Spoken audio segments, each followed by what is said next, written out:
The world is not going to end tomorrow when that total solar eclipse happens. 7 years ago it came, and you guys praised it like the second coming of Jesus Christ. Now all of a sudden the second coming of this total solar eclipse is coming and everyone is flipping their shit.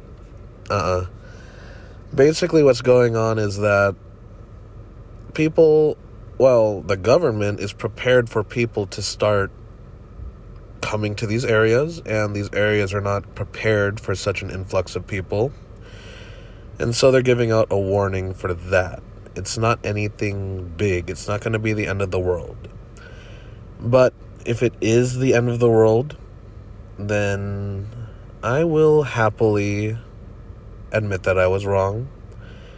And if I am wrong, well, at least we can reset together, you know. We're not alone. We're all in this together. But yeah, if I am wrong, then that simply means that I am a fallen. And if I am one of the fallen, then I may as well start accepting what I am.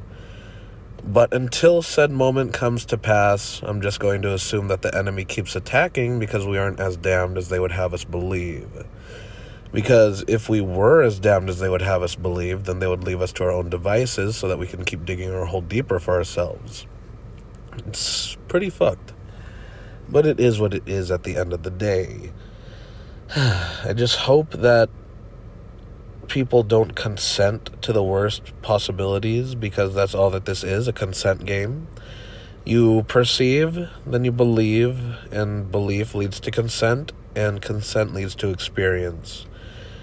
You don't have to consent.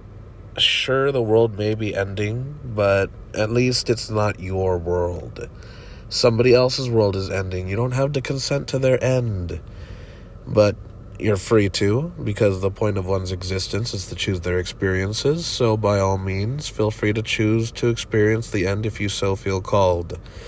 But for me, I truly believe that we aren't meant to experience the end. It's not for us, you know? We are supposed to be taken up. Our soul is not supposed to experience those 3D realities. Like, imagine how many realities you've already escaped. You told all those other people that they were crazy for thinking that the world was ending, and then now all of a sudden you're giving yourself to these thoughts? You're saying that the world is ending? Come on, dude. Don't play into the games. What if this could go on for as long as we want it to, simply because the Father wants to reap all souls? He wants to save all souls in existence. You don't have to consent to the end. Because if you want the end, you will get it. And it is your right to choose to experience the end. But come on, brothers and sisters. You don't have to do this to yourselves. Don't give in to the fear. You should be excited, if anything, you know.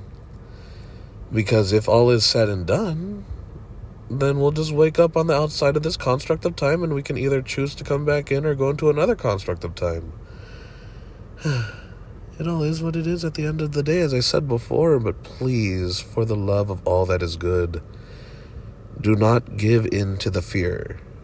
If it's all emotion-based, like some people believe, then whatever emotions you align with is what's going to dictate your reality. So if you fear something and that fear is stronger than your faith, then the fear will overpower the faith, and you will get what is associated with the fear rather than what is associated with the faith. I wish you all the best of luck in your journeys. May we all get what we want by the end of our experiences.